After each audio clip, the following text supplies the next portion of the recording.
Ja esat valdes loceklis SIA, tad jums ir labi jaunumi, kas tika gaidīti jau ļoti sen.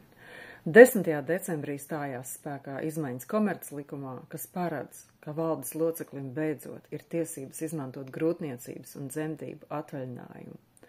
Atvaļinājumu bērna tēvam, bērna kopšanas atvaļinājumu, kā arī bezalgas atvaļinājumu bērna aprūpei. Uz jums attieksies noteikumi, kādi attiecas uz darbiniekiem. Kā tas notiek? Valdes loceklis iesniedz paziņojumu par attiecīgu atvaļinājumu izmantošanu SIA vai tās dalībniekiem.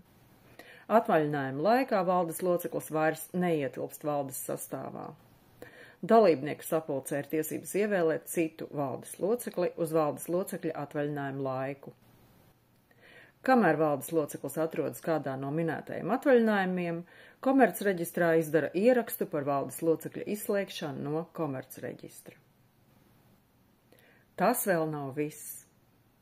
No 30. decembra turpmāk mantisko ieguldījumu SIA var izdarīt ar kriptoaktīvu, kā arī apmaksāt SIA pamatkapitālu ar elektroniskās naudas žetonu, kas ir kriptoaktīvu veids.